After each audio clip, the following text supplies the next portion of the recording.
Setiap kita pasti memiliki pendapatan, baik itu dari pekerjaan kita maupun pemberian orang lain.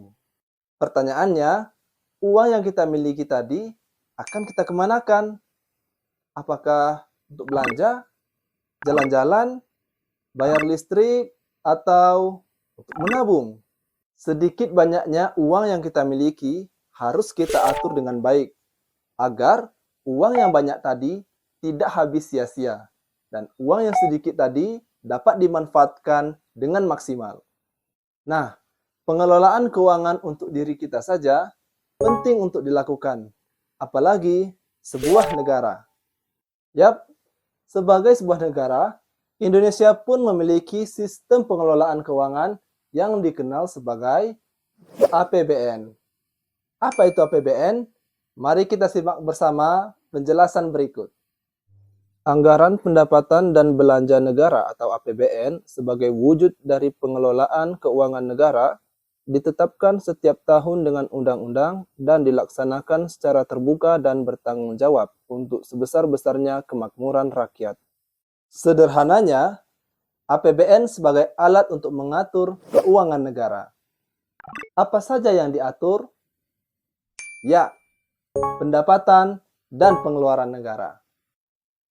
APBN mempunyai tujuan untuk mengatur pendapatan dan pengeluaran negara, meningkatkan produksi dan kesempatan kerja, serta peningkatan pertumbuhan ekonomi dapat tercapai, sehingga kesejahteraan masyarakat dapat terpenuhi. Dari mana pendapatan negara kita berasal dan kemana saja dibelanjakan? Pendapatan negara Indonesia berasal dari 3 sektor, yaitu pertama, penerimaan pajak, seperti pajak kendaraan, bumi dan bangunan, bea dan cukai, dan lain-lain. Kedua, penerimaan bukan pajak, seperti dari hasil pengelolaan sumber daya alam, laba BUMN, kegiatan pelayanan oleh pemerintah, dan lain-lain. Dan yang ketiga adalah penerimaan hibah.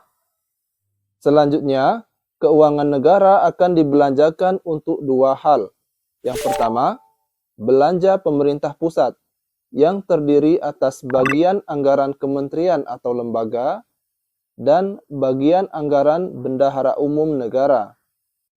Dan yang kedua, transfer ke daerah. Nah, kita jadi tahu bahwa APBN sangat penting dalam pengelolaan pendapatan dan pengeluaran negara.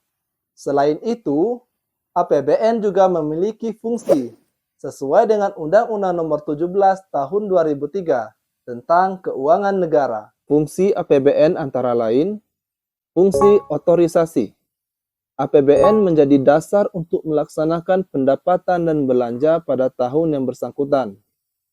Fungsi perencanaan, APBN menjadi pedoman bagi manajemen dalam merencanakan kegiatan pada tahun yang bersangkutan. Fungsi pengawasan, APBN menjadi pedoman untuk menilai apakah kegiatan penyelenggaraan pemerintah sudah sesuai dengan ketentuan yang telah ditetapkan. Fungsi alokasi, APBN dialokasikan dan diarahkan untuk mengurangi pengangguran dan pemborosan sumber daya, serta meningkatkan efisiensi dan efektivitas perekonomian. Fungsi distribusi, kebijakan APBN harus memperhatikan rasa keadilan dan kepatutan, sehingga uang negara dapat didistribusikan dengan tepat ke masyarakat, instansi, dan lembaga. Fungsi stabilisasi, APBN menjadi alat untuk memelihara dan mengupayakan keseimbangan fundamental perekonomian Indonesia. Ternyata, cakupan dan ruang lingkup APBN sangat luas dan kompleks.